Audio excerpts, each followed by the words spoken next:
चलिए थोड़ा सा कोई फिर से जुड़ जाएंगे। ठीक, हम लोग इसमें अध्याय 5वां काव्य खंड का अध्याय 5वां जिस कविता का नाम है भारत माता और इसके रचनाकार है सुमित्रा नंदन पंत। सुमित्रा नंदन पंत, सुमित्रा नंदन पंत। आइए हम लोग थोड़ा देखते हैं यह जो कविता है इसमें सुमित्रा नंदन पंत ने मिट्टी की प्रतिमा उदासनी, मिट्टी की प्रतिमा उदासनी किसे कहा है? 4 ऑप्शन। भारत माता। तो जल्दी जल्दी हम लोग देखते चलते हैं। ठीक, चलिए कम समय में अधिक काम, बिल्कुल सही जवाब है। बढ़ते हम लोग अगले प्रश्न की ओर। सुमित्रा नंदन पंत का जन्म कहाँ हुआ था? चलिए कौसानी में इनका क्या हुआ था? चलिए बढ़ते हैं हम आगे। चलिए सुमित्रा नंदन पंत के माता जी का नाम बताइए। सरस्वती देवी। क्या होगा? सरस्वती देवी सुमित्रा नंदन के माता जी का नाम था। बढ़ते हम लोग आगे। चलिए अगला सवाल है, बात नहीं करेंगे। पंत जी के पिताजी का नाम बता दीजिए। क्या? गंगाधर। गंगाधर। चलिए बिल्कुल बी ऑप्शन सही होगा। इसका सही जवाब गंगाधर। सही है ना? चलिए तो पंत जी के पिता का नाम आप याद रखेंगे, कौन सी है? गंगाधर। क्या होगा? गंगाधर। चलिए बढ़ते हम लोग 5वें सवाल की ओर। पंत जी ने हाई स्कूल की शिक्षा कहाँ पाई? हाई स्कूल शिक्षा कहाँ पाई? Option B. इसका आंसर भी देखते चले। आंसर क्या होगा? बी होगा। चलिए बढ़ते हम लोग आगे। सवाल है पंत जी का जन्म कब हुआ था? कब हुआ था?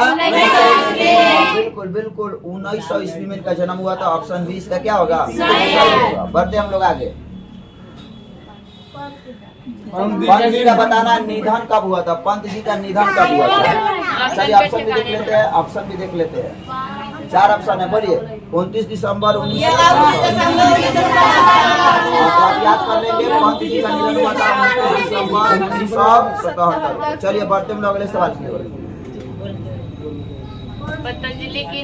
पंत जी, पतंजलि नहीं, पंत जी किस युग के कवि थे?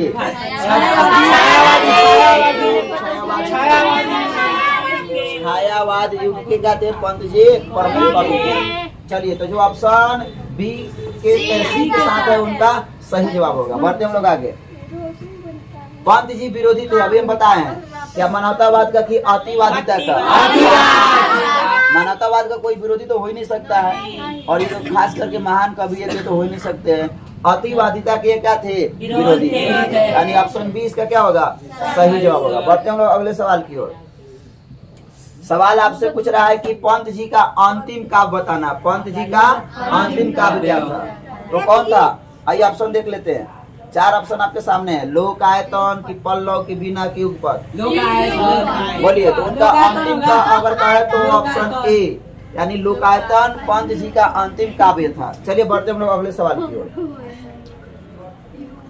ईगवानी किनकी रचना है? तो इसमें आप तो किनकी रचना है? सुमित्रा नंदन पंत की रचना है। किनकी रचना है? चलिए बढ़ते हम लोग अगले सवाल की ओर। पंत जी को किस रचना पर भारतीय ज्ञानपीठ पुरस्कार मिला था? काफी इंपॉर्टेंट। आंसर क्या हो जाएगा? आंसर क्या होगा? चलिए बहुत अच्छा। बढ़ते हम लोग अगले सवाल की ओर। सवाल 13वां नंबर सवाल आपके सामने है। जल्दी बताएंगे कि भारत माता कविता का रचनाकार कौन है? क्या ऑप्शन देखना है? सबको याद है? ऑप्शन देख लेते हैं फिर भी। चलिए ए बी सी डी, बोलिए। बढ़ते रहिए अगले सवाल की ओर।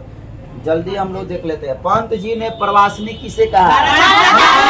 प्रवासिनी भारत माता को कहा गया क्योंकि भारत माता जिस समय पंत जी कविता लिखे थे उस समय भारत माता गुलाम थी, उनके पैरों में बेड़िया लगी हुई थी, इसलिए भारत माता को क्या कहा गया? प्रवासिनी। अपने ही घर में वह विदेशों के भांति एक विदेशी के भांति रहती थी।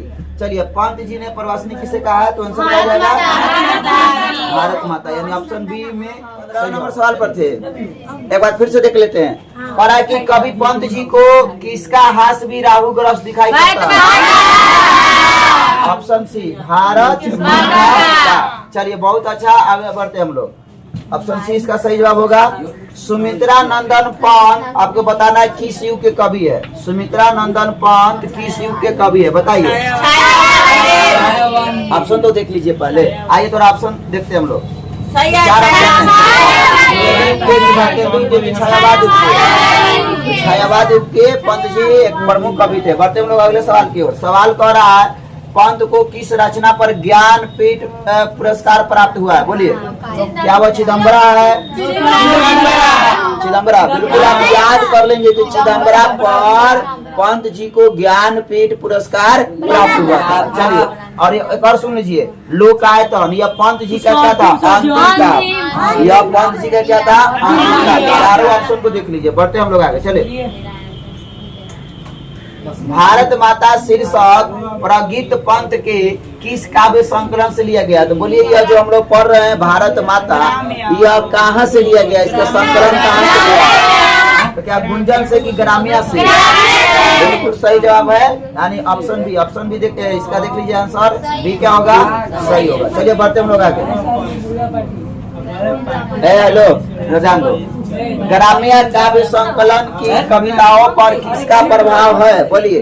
ग्राम्य काव्य संकलन की कविताओं पर किसका प्रभाव है? चार ऑप्शन इसका दिया हुआ है, बोलिए कौन होगा? ऑप्शन देख लीजिए। क्या यथार्थवाद का है और का है? कौन सी का?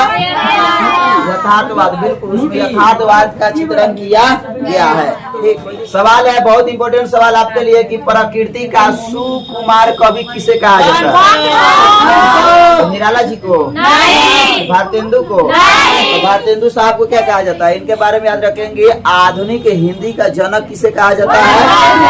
याद रखेंगे किनको? भारतेंदु हरिश्चंद्र को कहा जाता है। यहाँ पूछ रहा है कि प्रकृति का सुकुमार कवि तो कौन हो जाएंगे हमारे? सुमित्रा नंदन पंत। क्या हो जाएगा जवाब? सुमित्रा नंदन पंत। बढ़ते हम लोग आगे।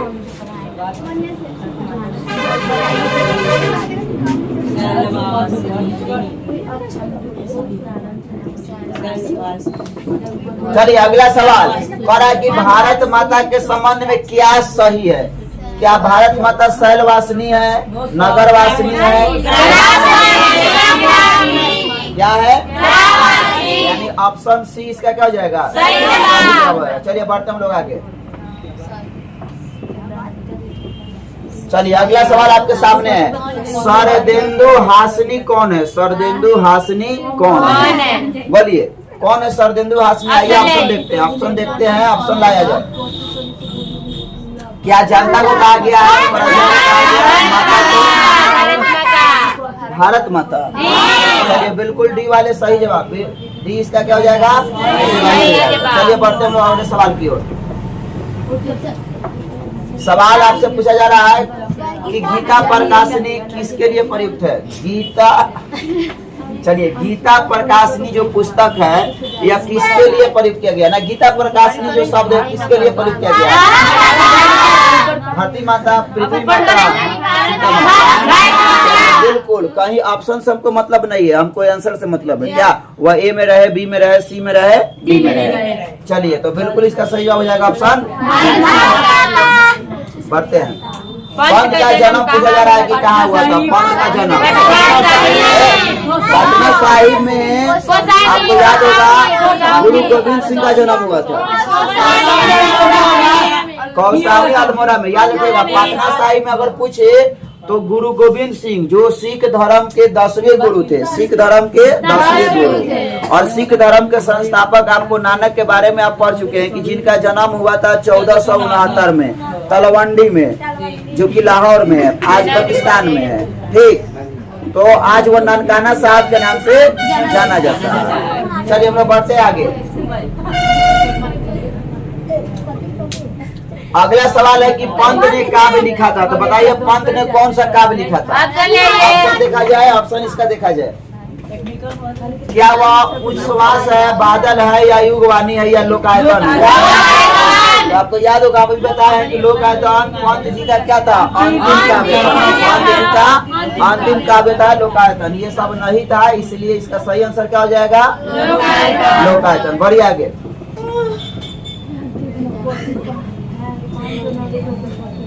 चलिए थोड़ा इसको हाँ, गंगा यमुना, सवाल को पहले पढ़ेंगे। गंगा यमुना को कवि ने किसके रूपक के रूप में प्रयोग किया है? यानी गंगा यमुना मतलब कवि का क्या कहना है? क्या वह भारत माता के दो हाथ है, भारत माता के दो पैर है?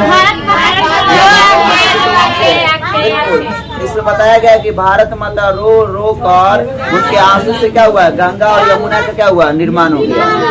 तो भारत माता के दो हाथ, इसका क्या होगा? सही जवाब हो जाएगा। चलिए, तो हम लोग 26 नंबर तक का सवाल देख चुके थे।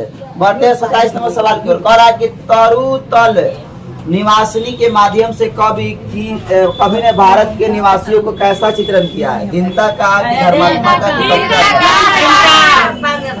दीनता का मतलब समझते हैं? दीनता का मतलब होता है गरीबी। क्या होता है? बिल्कुल, दीनता का आंसर क्या होगा? सही। बढ़ते रहिए अगला सवाल की ओर।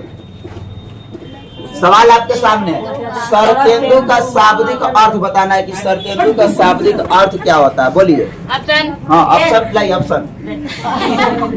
चलिए, शरद ऋतु की वर्षा, शरद ऋतु का सूर्योदय की शरद ऋतु का सूर्यास्त की शरद ऋतु का चंद्रमा। शरतेंदु का अर्थ होता है शरद ऋतु की चंद्रमा, शरद ऋतु की चंद्रमा। चलिए, बढ़ते अगला सवाल की ओर। सवाल है करंदन, करंदन, ए अल्लाह क्यों करंदन कर रहे हो सब? रोना, रोना बिल्कुल सही जवाब है। जो रोना के साथ है वो सही है। चलिए, रोते नहीं रहिए, हंसते रहिए। तप संयम, देखिए तप संयम आपसे पूछा जा रहा है कि कौन सा समास है? द्वंद्व समास।